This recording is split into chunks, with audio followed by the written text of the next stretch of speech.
시간 강사의 신분 보장과 처우 개선을 목표로 출발한 강사법이 최근 큰 이슈가 되고 있습니다. 강사법의 시행이 시간 강사의 대량 해고와 수업의 질 저하를 가져올 것이란 우려가 곳곳에서 나오고 있기 때문인데요. 고등교육법이란 이름으로 등장한 이 강사법이 본교에서도 다양한 불편을 만들어내며 그 본래 취지와는 다른 방향으로 흘러가고 있습니다. 오늘 이 시간은 강사법 시행 이후 야기된 문제점들에 대해 살펴보고자 합니다. 지난 8월 1일 고등교육법, 일명 강사법의 시행이 시작됐습니다. 강사법은 시간 강사의 신분 보장과 처우의 개선을 목적으로 개정됐는데요. 시간 강사에게 법적인 대학 교원의 지위를 부여하고 1년 이상의 임용기간 보장 등을 주요 내용으로 합니다. 개정된 부분만 보면 마치 시간 강사들의 처우가 급격하게 개선된 것처럼 보일 수 있는데요. 허나 실상은 이와는 다릅니다. 먼저 시간 강사의 대량 해고가 발생했습니다. 이는 본교 시간 강사 수의 변화만 살펴봐도 알 수 있는데요. 2011년부터 올해까지 약 130명에 해당하는 강사 수가 줄었습니다. 이에 대해 대학들은 시간 강사에 대한 개선된 처우가 재정적 부담을 가져오기 때문이란 입장인데요. 허나 이는 시간 강사의 처우 개선을 목표로 출발한 강사법의 처음 취지와는 어딘가 맞지 않아 보입니다.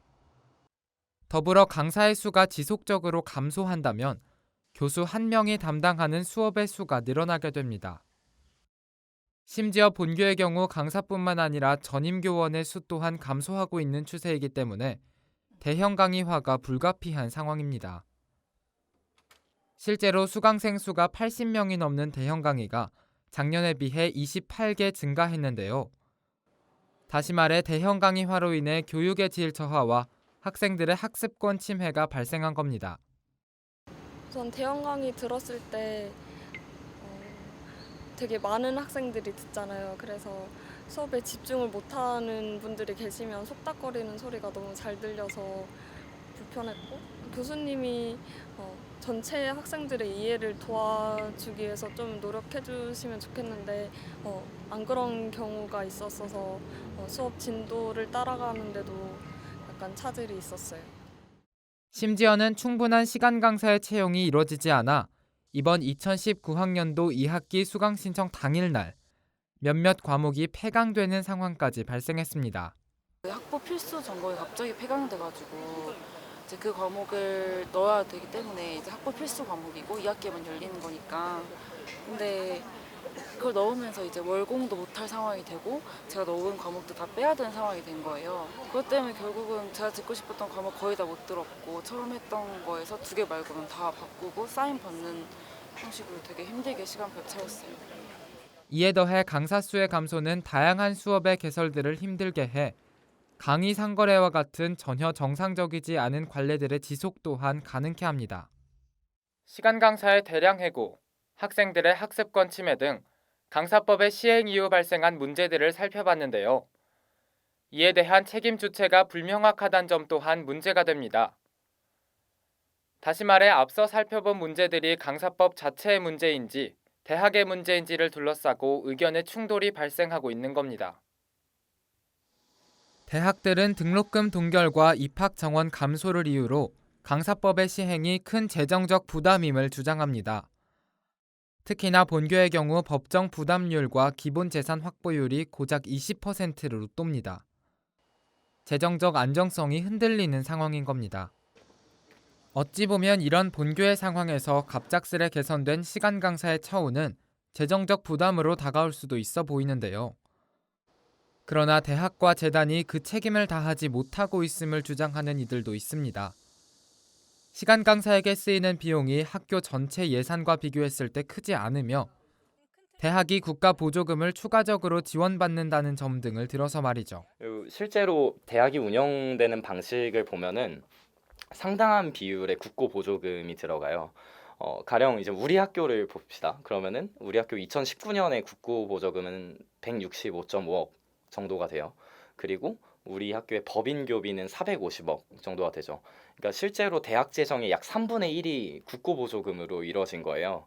근데 대학은 아까 말했듯이 어쨌든 공적인 기관으로서의 역할을 수행해야 되는데 사립대학들은 여기 얘기하는 게 사립 우리 개인의 재산이니까 사적 재산이니까 자율성을 보장해라 라고 계속 얘기를 하고 있죠. 근데 이는 어떤 대학의 기업화라는 흐름, 우리가 최소한의 노동 환경이나 어떤 최소한의 사회적 합의를 위해서 이런 법률을 만든다라는 건데 이것 때문에 대량 해고가 일어났다라고 얘기하는 것은 기존의 대학이야 한 곳이 오히려 얼마나 비민주적인 곳이었고 강사들의 노동 환경이 얼마나 더 불합리했는지를 보다 확실히 보여주는 그런 문제인 거죠. 한편 본교 총학생회 도래는 총장과의 대화 안건으로 강사법 관련 질의가 선정될 수 있을 것이라 밝혔습니다. 저희가 총장과의 대화도 이제 같이 진행하고 있는 거 아시죠? 그래서 그거랑 조금 맞물려 가지고 우선은 그 총장님과 그리고 많은 학생들이 직접적으로 대면할 수 있는 총장과의 대화를 우선적으로 먼저 추진을 지금 하고 있는 중이고요. 그래서 만약에 강사법 관련된 질의가 들어간다면 이게 사실은 네, 총장님이나 혹은 지금 집행부이신 뭐 기획처장님이나 이쪽에 먼저 들어가야 될 문제라고 생각하기 때문에 네, 총장과의 대화 안건으로 아마도 네, 선정이 될 것 같습니다. 시간 강사의 처우 개선이라는 강사법의 문제의식은 누구나 당연하게 공감할 수 있는 부분입니다. 허나 그 시행 과정에서 모두의 입장을 완벽하게 만족시키는 건 힘들 수 있죠. 어떤 입장을 취하느냐에 따라 대학의 책임을 물을 수도 강사법 자체의 책임을 물을 수도 있기 때문입니다. 학교와 학생, 그리고 교수진 모두가 서로에 대한 신뢰를 회복하고 강사법 개정의 취지가 온전하게 실현될 수 있는 방향으로 나아가길 바랍니다.